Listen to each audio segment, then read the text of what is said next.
वर्तमान की जो भारतीय जनता पार्टी की सरकार है, इसने अनुदेशकों के पे इतना अत्याचार किया है, इतना दुराचार किया है, इतना शोषण किया है। विश्व के इतिहास में पहली ऐसी घटना होगी कि किसी का मानदेय बढ़ाने के बदले उसके मानदेय को घटाने का कार्य भारतीय जनता पार्टी की योगी सरकार करती है। अखिलेश यादव जी जब 2012 से 2017 में मुख्यमंत्री थे तो 3 साल के अंदर 2013 में हमारी नियुक्ति होती है 7,000 पे, और 3 साल के अंदर हमारे मानदेय को 17,000 करने का कार्य किए थे। लेकिन ये सरकार बदलती है और हमारा 17,000 का मानदेय नहीं दिया जाता। अखिलेश यादव ने पिछली सरकार में 200 करोड़ रुपया वित्तहीनों को दिया था, जैसा कि हमारे माननीय नेताजी अनुदेशक के अध्यक्ष कह रहे हैं कि ऐसी कोई सरकार दुनिया के इतिहास में नहीं है। इनका तो घटा दिया, हमारा खत्म कर दिया।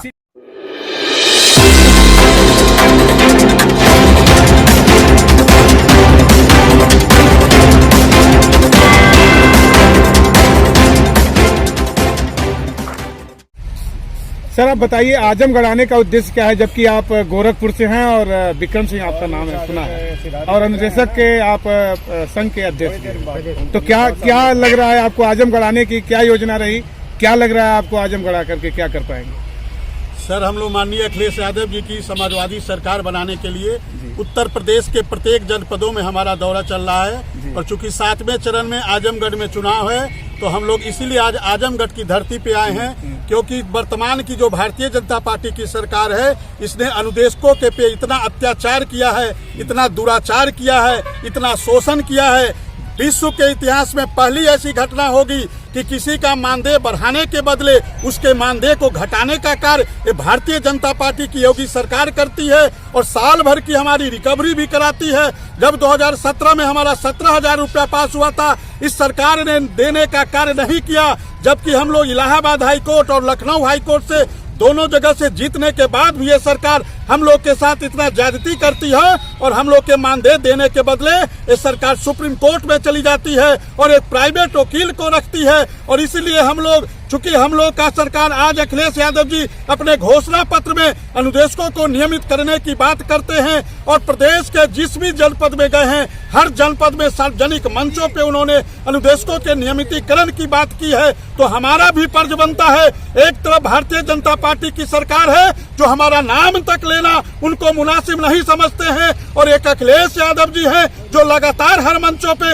अनुदेशक नियमितीकरण की बात करते हैं। तो हमारा भी कर्तव्य बनता है कि एक व्यक्ति यदि हमारे लिए प्रत्येक जनपद में यदि हमको नियमित करने की बात करते हैं तो हमारा 30,000 अनुदेशक परिवार का भी कर्तव्य बनता है कि हम बूथ स्तर पे लगकर इस सरकार को, समाजवादी सरकार को लाने का कार्य कर रहे हैं। और एक एक अनुदेशक परिवार, हमारे जिलाध्यक्ष गणेश यादव जी हैं, गोरखपुर के जिलाध्यक्ष रनंजय सिंह जी हैं, और मऊ में का दौरा करके अभी हम लोग आए हैं।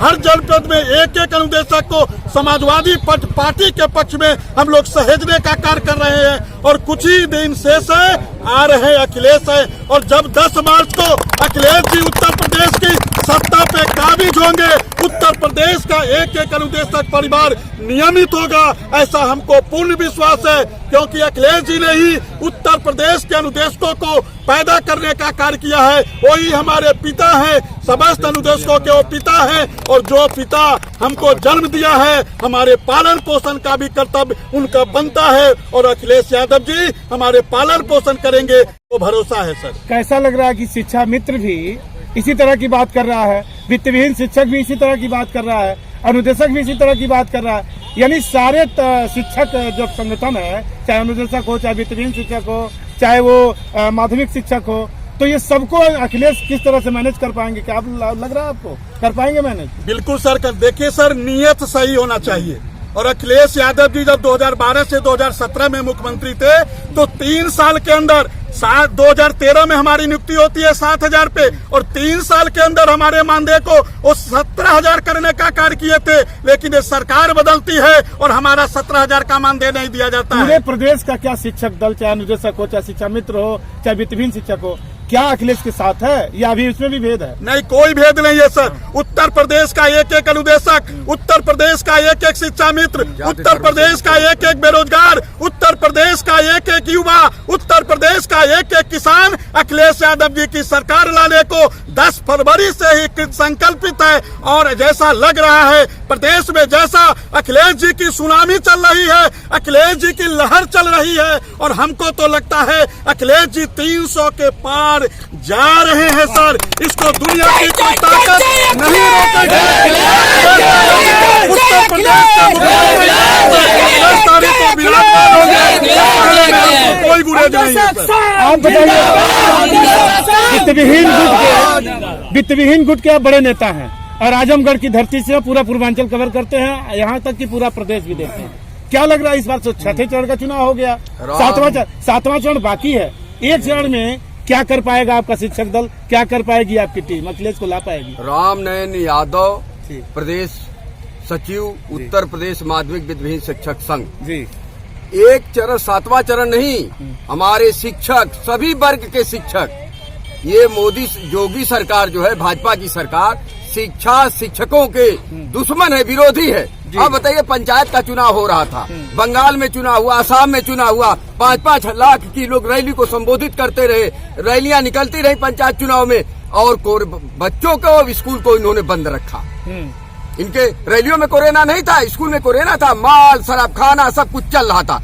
पूरा शिक्षक, चाहे अनुदेशक हो, चाहे शिक्षा मित्र हो, चाहे वित्तविहीन का, माननीय लाल बिहारी यादव के निर्देश पर पूरे उत्तर प्रदेश के सभी विधानसभाओं में हमारे शिक्षक, वित्तविहीन शिक्षक के पदाधिकारी विद्यालय शिक्षकों के यहाँ चल करके और भाजपा की सरकार हटाने के लिए, और माननीय मुख्यमंत्री अखिलेश यादव, जो अखिलेश यादव ने पिछली सरकार में 200 करोड़ रुपया वित्तविहीनों को दिया था, जैसा कि हमारे माननीय नेताजी अनुदेशक के अध्यक्ष जी कह रहे हैं कि ऐसी कोई सरकार दुनिया के इतिहास में नहीं है। इनका तो घटा दिया, हमारा खत्म कर दिया। शिक्षक चूंकि सफेद पोष होता है जी, शिक्षक चूंकि समाज का आईना होता है, क्या 10 मार्च के बाद जो होली आ रही, शिक्षक रंग बिरंगा हो जाएगा इसका?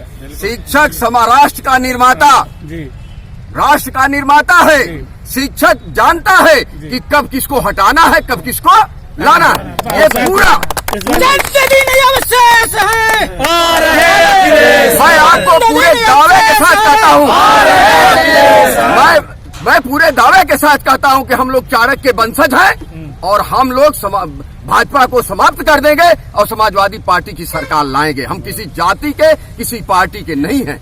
इस बार पूरा वर्ग आपका होली खेलेगा, पूरा वर्ग होली खेलेगा, खुशी मनाएगा, पूरा प्रदेश खुशी मनाएगा। शिक्षक, शिक्षण संस्थाएं और समाज और राष्ट्र के विकास के लिए, निर्माण के लिए, यदि किसी भी परिवार का, किसी भी राष्ट्र का, किसी भी समाज का विकास करना हो तो उसमें शिक्षा बड़े अहम है। ये भाजपा के लोग, ये पूंजीवादी व्यवस्था के लोग शिक्षा को समाप्त करना चाहते हैं। हम शिक्षण संस्थाओं को, शिक्षकों को बचाना चाहते हैं, समाज का उत्थान चाहते हैं। उत्थान के लिए शिक्षा बहुत अनिवार्य